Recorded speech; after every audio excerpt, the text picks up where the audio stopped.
हर सफर का पहला कदम सबसे मुश्किल होता है, लेकिन वही कदम तुम्हें मंजिल तक ले जाता है। आओ शुरू करते हैं।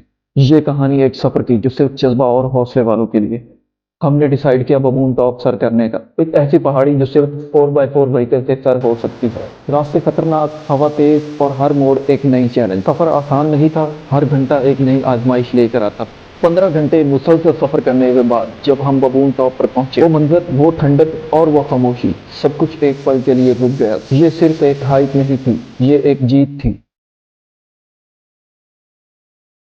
ये है कैंप के अंदर का व्यू, जहाँ पे हमें 2 मैट्रेस और एक कंबल में बाहर, क्योंकि हवा बहुत ज़्यादा और ठंडी हवा चल रही है, तो आज की रात हमारी इंशाल्लाह यहीं गुजरेगी। तलत भाई ने ये कैंप सिर्फ मेरे और नुमान के लिए यहाँ पे एडजस्ट किए, बाकी जो उनके कस्टमर्स हैं उनके लिए कैंप अलहदा से लगे हैं। लेकिन तलत भाई ने स्पेशल ये कैंप हम सिर्फ दोनों के लिए लाया। आते ही हमें चावल, गोश्त, चाय वगैरह पिलाई, जिसकी वजह से माशाल्लाह हमारी थकावट वगैरह काफ़ी कम हो गई।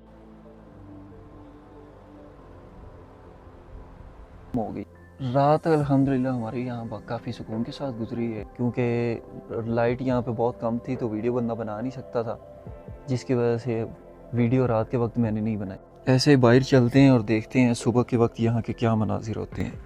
ये है टेंट के बाहर का व्यू, और वो सामने तलत भाई का टेंट है जहाँ पे हमने खाना वगैरह खाया था। इनका होटल का सारा काम वगैरह भी यहीं होता है, और इसी तरह ये दूसरे लोगों के कैंप लगे हुए हैं। ये ब्लू वाला कैंप भी तलत भाई का है। वो चेयर्स पड़ी हैं जहाँ पे आप गैदरिंग वगैरह कर सकते हैं, खाना वगैरह भी खा सकते हैं। वैसे अगर टेंट में खाना चाहे तो आपको टेंट में भी प्रोवाइड कर देते हैं। वो सामने की तरफ जहाँ पे रोड एंटर है, उधर भी काफ़ी ज़्यादा टेंट लगे हुए हैं आज। इस सब के बाद हम चलते हैं इस तरफ और देखते हैं इधर का क्या व्यू है, क्योंकि अमूमन इस तरफ व्यू बहुत ज़्यादा अच्छा होता है और काफ़ी ज़्यादा पहाड़ों की आपको चोटियाँ नज़र आ रही होती हैं।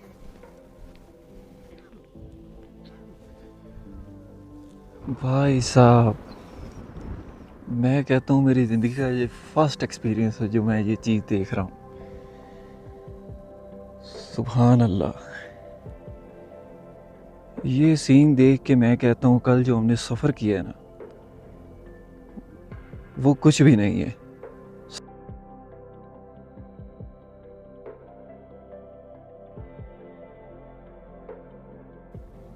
एक तरफ ये कैंप्स का माहौल, और इसी तरह ये दूसरी तरफ चेक करें, बड़े बड़े पहाड़ों की चोटियाँ, और बिल्कुल बादल ऐसे छाए हुए हैं जैसे आप इनके ऊपर ही हों। अक्सर ये नज़ारा आपको ना एयरलाइंस में देखने को नज़र आता है। मैं जब उम्रे पे गया तो मुझे बहुत शौक़ था ये चीज़ देखने का, लेकिन उस वक्त ये मुझे नज़र नहीं आई। और अल्हम्दुलिल्लाह देखें आज कल जो इतनी मेहनत की है, 28 किलोमीटर का ट्रैक और 14,000 फुट की बुलंदी पर आना, ये कोई आसान काम नहीं है। ये जो आप नज़ारा देख रहे हैं, ऐसे लगता है वो जो गाना नहीं बना हुआ, आज मैं ऊपर आसमान नीचे, सेम वही वाला सीन है। ये इधर से धुआं सा उठ रहा है, होते वैसे बादल ही हैं, और इधर ये माहौल चेक करें, ये भी काफ़ी ऊंचा पहाड़ है। ये जो सब आप पहाड़ देख रहे हैं ये बहुत ही ज़्यादा ऊंचे हैं, ये जो टॉप हैं पहाड़ों की। इस तरफ भी काफ़ी टॉप्स नज़र आती हैं, लेकिन अभी क्योंकि बादल हैं वो एक नज़र आ रही है, शायद कैमरे में आपको नज़र ना आए। ऐसे ही अगर मैं इस तरफ राइट साइड पे आऊँ तो ये जो सामने नीचे आपको ट्रैक नज़र आ रहा है, ये आ रहा है रत्ती गली की तरफ से। इस ट्रैक के थ्रू आपको रत्ती गली से दिखाने के बाद लाया जाता है। ये रास्ता काफ़ी ज़्यादा ख़राब है, कल जो रास्ता आपने देखा है उससे भी ज़्यादा ये ख़तरनाक भी और ख़राब भी है। जिस तरह ये रास्ता आता है, इधर से ये कैंप्स की तरफ हो जाता है, इस तरह ऐसे ही वो जाता है दूसरी तरफ। जो जीप जा रही है वो है हमारे वाली साइड, गुरियाल वाली। बबून वैली की खूबसूरती माशाल्लाह आप इस बात से अंदाज़ा लगा लें कि व्यू यहाँ पे 1 सेकंड के बाद चेंज होते रहते हैं। ये थोड़ी देर पहले इधर बादल थे, अब बादल नीचे भी हैं और ऊपर की तरफ भी बादल हैं। नीचे तो माहौल इतना प्यारा, मतलब खूबसूरत है ही है। वो सामने एक टॉप नज़र आ रही है, काफ़ी ऊंची पहाड़ी है। इस तरफ भी आपको बर्फ़ नज़र आ रही होगी। ये इस तरफ से भी स्मोक ऊपर आ रही है, और इधर हमारे कैंप लगे हुए हैं। ये सारे कैंप लगे हैं। अमूमन इस जगह पे इतने ज़्यादा कैंप नहीं होते जिस हिसाब से अब आपको नज़र आ रहे हैं। नॉर्मली यहाँ 3 से 4 कैंप होते हैं, लेकिन आज है 14 अगस्त का दिन, यहाँ पर इनका कोई इवेंट वगैरह होता है जो ये सारे ऊपर आके इधर सेलिब्रेट करते हैं। इसी तरह अगर आप इस तरफ देखेंगे तो इधर भी काफ़ी ज़्यादा बर्फ़ पड़ी हुई है। और ये जो ट्रैक आपको उधर की तरफ जाता हुआ नज़र आ रहा है वो इसे बबून का गेट भी कहते हैं। ये इन सब व्यूज़ वगैरह के बाद ये है खाने पीने की जगह हमारी। जब हम रात इधर पहुँचे तो इस टेंट में काफ़ी देर हमने रेस्ट किया था। ये अफ़गानी कुकर पड़ा है और ये इनका खाना पकाने वाली जगह है। अगर लकड़ी वगैरह यूज़ करते हैं तो उसके लिए चूल्हा बना हुआ है। ये पानी वगैरह स्टोर करके रखा है क्योंकि पानी उधर झरनों वगैरह से लाना पड़ता है। वो नीचे नालियाँ सी जो नज़र आती हैं ऊपर पानी मेल्ट होकर बर्फ़ से तो ये इधर नीचे की तरफ आता है। ये छोटा सा परचून वाला सिस्टम पड़ा हुआ है। इलेक्ट्रिसिटी के लिए यहाँ पे सोलर प्लेट रखी हुई है। ये कैंप के अंदर तलत भाई का किचन सेंटर है जो कि ये गैस के ऊपर पकाते खाना वगैरह बनाते हैं उसके लिए। बाकी लकड़ी के लिए ये वाली जगह यूज़ होती है। इसी कैंप की तरह इन कैंप्स के अंदर भी खाना वगैरह बनता है, लोग रहते हैं। ये रिहाइश के लिए टेंट यूज़ होते हैं और वो जो सारे आपको आगे कैंप होगी इनमें मकामी भी हैं और टूरिस्ट के लिए भी हैं। टूरिस्ट तो ज़्यादातर तकरीबन 8 से 9 बजे के दरमियान चले जाते हैं। जो टूरिस्ट रात के वक्त आए हुए थे वो उनमें से ज़्यादातर अब निकल चुके हैं, मतलब वापस अपने सफ़र की तरफ। अब मेरा ख्याल है यहाँ पे सिर्फ मकामी बचे हैं जो टेंट्स के अंदर बैठे हैं। तलत भाई की तरफ से हमें नाश्ते की आवाज़ आ रही है। पहले ये इधर बूट वगैरह उतार लेते हैं। ये है टेंट कम किचन का माहौल अंदर से। ये हमारा एक रेड बैग पड़ा इधर और ये तलत भाई का किचन चल रहा है। तो तलत भाई ने नाश्ते का हमसे पूछा है तो हमने उन्हें बताया कि हमें चाहिए चाय और पराठे। तो एक नुमान ने ऑर्डर किया और 2 मेरे लिए बन रहे हैं। ये आज का हमारा नाश्ता बबून में पराठे विद चाय। नाश्ता अल्हम्दुलिल्लाह हमने कर लिया तलत भाई से। ये है तलत भाई। तलत भाई अस्सलाम वालेकुम। ये तलत भाई हैं, इन्होंने माशाल्लाह जब से रात के हम आए इन्होंने हमारा बहुत ज़्यादा ख्याल रखा। और बस अब टेंट से निकालते हैं अपने बैग वगैरह और जो छोटी मोटी चीज़ें रखी थी हमने रात के वक्त वो सारी कवर करके बैग की पैकिंग वगैरह करते हैं ताकि अब वापसी की तरफ हम सफ़र करें। इस तरफ देखें क्या माहौल है। ये जो छोटे छोटे आपको नज़र आ रहे हैं इनमें घोड़े और इनके जो मकामी बैल वगैरह होते हैं वो मौजूद हैं। ये इस तरफ नीचे बिल्कुल ये देखें। इस तरह सुबह हमने इस साइड पे बकरियां वगैरह भी देखी थी। तो माशाल्लाह ऊपर काफ़ी अच्छा माहौल है। सिर्फ एक कैंप का किराया 3035 रुपये एक नाइट स्टे करने का। इधर तलत भाई को पेमेंट वगैरह क्लियर करने के बाद अभी हमने सफ़र स्टार्ट किया। तकरीबन 10 बज चुके हैं। नीचे की तरफ जा रहे हैं। ये रास्ता जा रहा है। इसी तरह घूमते हुए हमने वो ऊपर की तरफ जो गेट हम दिखाया उसकी तरफ जाएंगे। ये रास्ते में बर्फ़ वगैरह नज़र आएगी। इस बर्फ़ का भी एक्सपीरियंस करते हैं क्या चीज़ किस तरह की पड़ी है, मतलब मेल्ट है या जमी हुई है क्या चीज़। ये बबून वैली का सबसे बड़ा ग्लेशियर है जहाँ से सारा पानी पिघल के मेल्ट हो के ये नीचे की तरफ जा रहा है। वापसी की तरफ जाते हुए अगर ये हमें बर्फ़ मिली है काफ़ी ज़्यादा मेल्ट हो चुकी है। बर्फ़ कुछ ये पड़ी है, बाकी इसी तरह थोड़ी थोड़ी करके वो इसी तरह ऊपर की तरफ भी पड़ी हुई है। और उस पहाड़ की तरफ ये सारा पानी मेल्ट होकर नीचे की तरफ जाता है। ये इस तरह बर्फ़ मेल्ट हो के ये देखें ये मेल्ट हो के ना ये बबल से नज़र आ रहे होंगे। ये मेल्ट हो के नीचे की तरफ जा रही है इस तरह। और ये इनके मकामी जानवर हैं जो ये सारा दिन इधर का घास वगैरह खाते रहते हैं। इसी तरह काफ़ी जानवर है वो आगे की तरफ देखें वो रहे। गाय यहाँ की बहुत खूबसूरत हैं क्योंकि आपको पता है ऊपर मिट्टी वगैरह तो होती नहीं है तो साफ़ सुथरी हैं माशाल्लाह से। ये घोड़े और इस तरह के घोड़े आपको इधर पूरी बबून वैली में घास खाते हुए नज़र आएंगे। इस तरह के घोड़े व्यू यहाँ जितना मर्ज़ी बंदा कैप्चर कर ले लेकिन हर एक सेकंड के बाद यहाँ व्यू चेंज हो जाता है। बंदे को समझ नहीं आती कौन सा कैप्चर करे कौन सा नहीं। हर सेकंड के बाद यहाँ पे व्यू चेंज हो रहा है। खूबसूरती क्या कमाल है। जो नेचुरल ब्यूटी है ना इधर जैसे जानवर हो गए बकरियाँ हो गई और इन ग्लेशियर्स का पिघल के नीचे जाना और पानी नीचे जा रहा है जिनमें से वो बिल्कुल एंड पे नीचे पहाड़ की तरफ, और इन पहाड़ों के ऊपर बादल, इस तरफ बर्फ़, और वो बिल्कुल ऊपर की तरफ बहुत कम नज़र आ रही होगी आपको, बिल्कुल टॉप पे बकरियां खड़ी हैं। अभी इस वक्त जहाँ मैं बैठा हूँ इसे बबून का गेट कहते हैं। ये देखिए इस तरफ ये एंट्रेंस है। इस तरफ नीचे से आप आते हैं, ये जो रास्ते नज़र आ रहे हैं आपको, और यहाँ पे आगे बनता है गेट, और ये बबून की तरफ जाता हुआ रास्ता उस तरफ। वहाँ कैंप से यहाँ तक आने में हमें 2 घंटे लगे हैं तकरीबन। और अभी हमने जाना है नीचे इस तरफ, वो चढ़ाइयाँ नीचे उतरते हुए,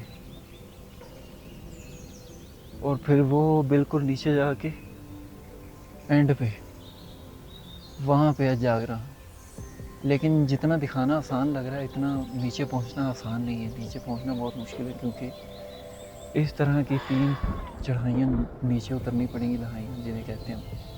फिर एक जंगल आएगा, जंगल क्रॉस करने के बाद फिर एक रोड जाता है जागरा बुरेहाल की तरफ। वो क्रॉस करने के बाद हम वहाँ पहुँचेंगे, और अभी हमें पता नहीं है कि हमें कितना टाइम लगेगा। अगर खुद ही अंदाज़ा लगा लें, वहाँ पीछे बबून से अगर आने में हमें 2 घंटे लगे हैं कैंप से लेकर यहाँ तक आने में, तो नीचे जाने में खुद ही आप अंदाज़ा कर सकते हैं कि कितना टाइम लगेगा। क्योंकि भाई साहब 28 किलोमीटर है, और अचानक से नीचे जाना पड़ता है, जंगल भी क्रॉस करना पड़ता है। और सबसे बड़ी जो बात है वो ये जो खुश्क लहाइयाँ आप देख रहे हैं, यहाँ से लेकर नीचे तक स्टार्ट नहीं होता। स्टार्टअप पे है पानी, उससे पहले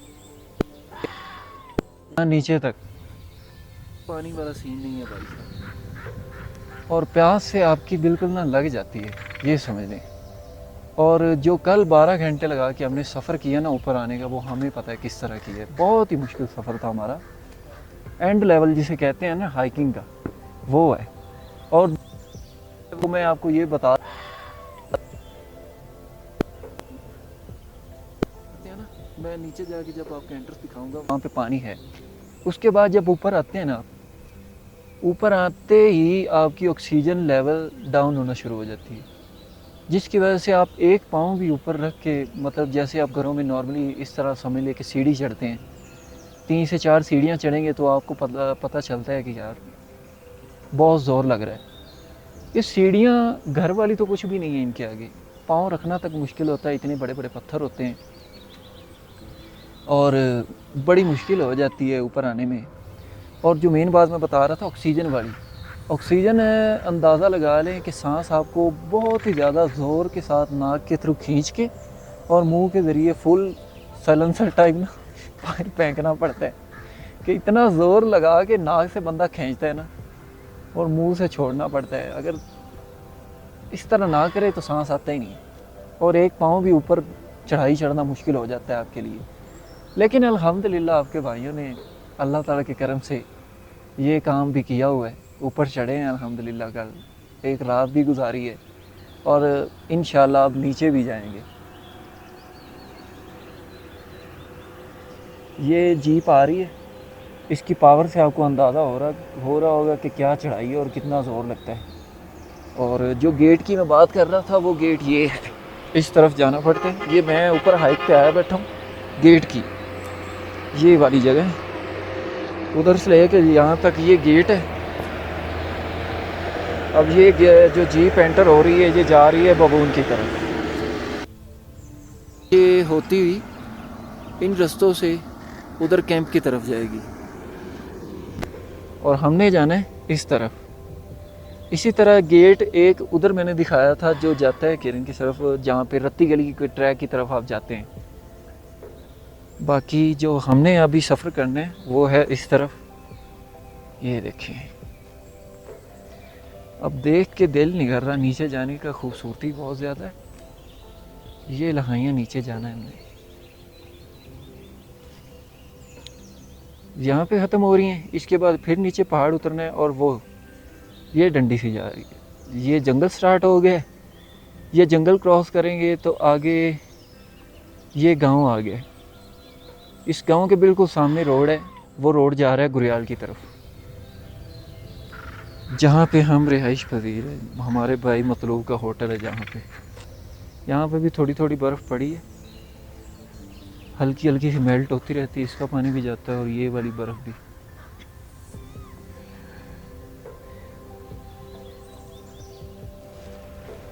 यहाँ पे बैठे हुए हमें तकरीबन अल्हम्दुलिल्लाह 1 घंटा हो चुका है, और वो सिर्फ इस व्यू को एंजॉय करते हुए। ये पीछे की तरफ एक ये एंजॉय, एक ये व्यू, और दूसरा इस तरफ गुरियाल का व्यू।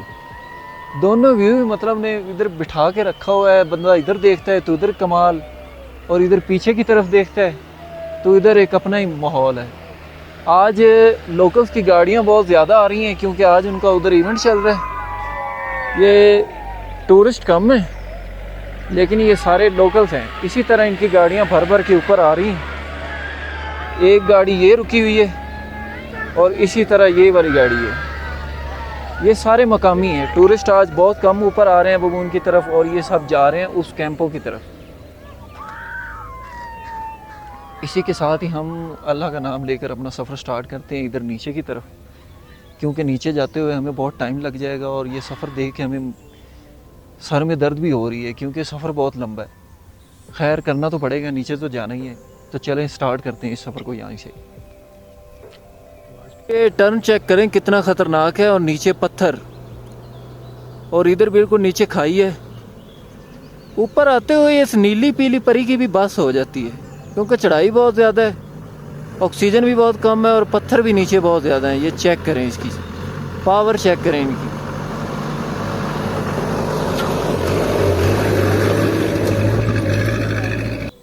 नीचे आना भी कोई आसान काम नहीं है। ऊपर जाते हैं तो ऑक्सीजन मसला करती है, जब नीचे आते हैं तो ये चीज़, जब नीचे पाँव रखते हैं तो ऐसे लगता है ऐसे आगे निकल जाएगा।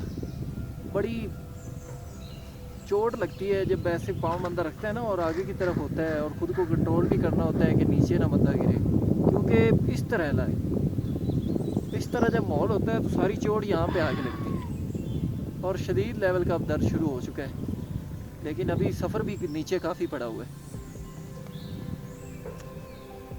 ये पीछे आपको बबून टॉप नज़र आ रहा होगा, वो ऊपर की तरफ उसका गेट है, वो बिल्कुल ऊपर, और ऊपर से लेकर यहाँ नीचे तक हमारा एक चेक पॉइंट कंप्लीट हो चुका है। इसके बाद हमने जाना है यहाँ से नीचे उतरते हुए वो जंगल की तरफ।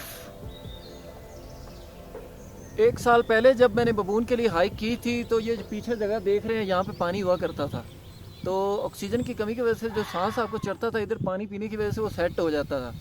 लेकिन इस दफ़ा मैंने देखा है कि 2 पॉइंट थे ऊपर जाते हुए जो आपको पानी मुहैया जहाँ से हो जाता था, मिल जाता था। अब वो एक ये वाला भी बंद है और वो जो दूसरा नीचे वाला है वो भी बंद है। तो अगर आप ऊपर नीचे जंगल क्रॉस करके ऊपर की तरफ आ रहे हैं तो अगर आपके पास पानी होना चाहिए, अगर पानी नहीं है तो ऊपर जाते हुए आपकी बस हो जाएगी, पानी आपको रास्ते में कहीं से नहीं मिलेगा। ये हमारे पॉइंट है दूसरा, जो कि तीसरा चौक पॉइंट है। इससे आगे एक चढ़ाई चढ़ेंगे, दूसरी, और फिर तीसरा बबून आता है। ये जो नीचे गांव देख रहे हैं, ये यहाँ से जो चढ़ाइयाँ स्टार्ट होती हैं वो हैं जंगल के बाद दूसरी वाली। इसके बाद अब हम जंगल क्रॉस करेंगे। जंगल क्रॉस करने के बाद हम प्लेन रोड पे चले जाएंगे। प्लेन तो ख़ास वो नहीं है, वो भी अच्छा खासा ऊपर नीचे वाला रोड है। लेकिन अल्हम्दुलिल्लाह नीचे आते हुए हमने 3rd चेक पॉइंट भी कंप्लीट कर लिए, और लास्ट जो रह गया ना हाइक नीचे उतरने वाला, वो ये पीछे की तरफ जो आपको जंगल नज़र आ रहा है वो ये वाला है। लास्ट टाइम यहाँ से भी मैंने पानी पिया था, अब ये भी खुश पड़ा बिल्कुल। और जो दूसरी जगह मैं ऊपर बता रहा था वो ये है, यहाँ पे भी पहले पानी हुआ करता था, और लास्ट ईयर जब मैं ऊपर जा रहा था यहाँ से पानी मैंने पिया भी था, लेकिन अब पानी इधर नहीं है। यहाँ से वो पीछे वाले पहाड़ की चढ़ाइयाँ ख़त्म हो चुकी हैं और अब स्टार्ट हो चुका है जंगल। ये जंगल अब हम क्रॉस करेंगे, और इस जंगल में ख़तरा बहुत ज़्यादा है क्योंकि छिपकलियाँ हैं बहुत बड़ी बड़ी, और हमारी कोशिश है कि रात होने से पहले पहले हम इस जंगल को क्रॉस करके नीचे जो गांव है डब्बा के नाम से वहाँ तक पहुँच जाएं। और अल्हम्दुलिल्लाह कोशिश तो यही है कि जल्दी से पहुँच जाएं, लेकिन मसला ये है कि रात होने से पहले पहले पहुँचना पड़ेगा। और क्योंकि रात के वक्त यहाँ पे जो छिपकलियाँ जिस तरह की बड़ी बड़ी हैं ना, इस तरह सांप भी हो सकते हैं। और सांप आपको अल्लाह माफ़ को पता है कितने ख़तरनाक होते हैं इस तरह के जंगल में। ये जंगल है भी चारों तरफ से बड़े बड़े दरख्तों से घिरा हुआ है। आप जिस तरफ भी देखेंगे इसी तरह ये बड़े बड़े आपको दरख्त और ये झाड़ियाँ और इनके नीचे होती हैं छिपकलियाँ। इधर अक्सर रास्ते में बैठी भी होती हैं, कोई आती है ना, मैं दिखाता हूँ आपको।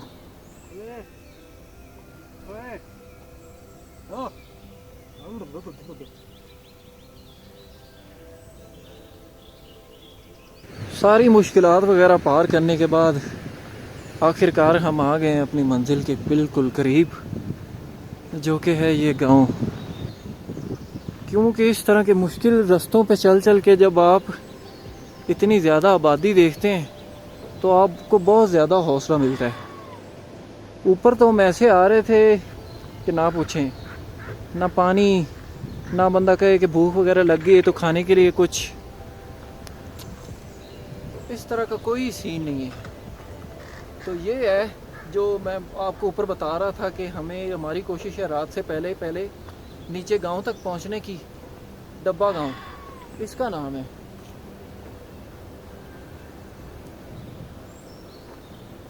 इस गांव में टूरिस्ट के लिए काफ़ी ज़्यादा पॉइंट्स बने हुए हैं, गेस्ट हाउस बने हुए हैं, रेस्टोरेंट बने हुए हैं।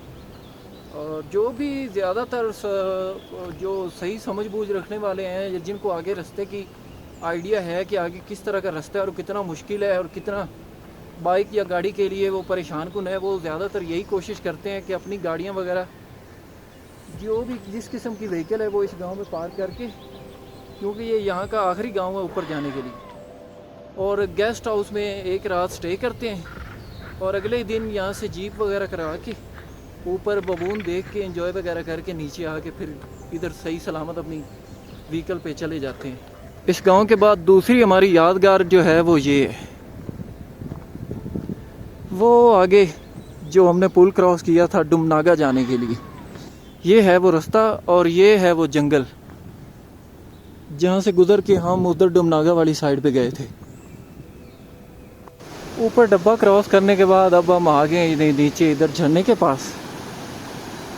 ये झरना है और ये छोटी मोटी दुकानें हैं, होटल टाइप। ये झरना क्रॉस करके अभी हम चले जाएंगे ऊपर शाल की तरफ, और शाल के बाद आएगा गुरियाल।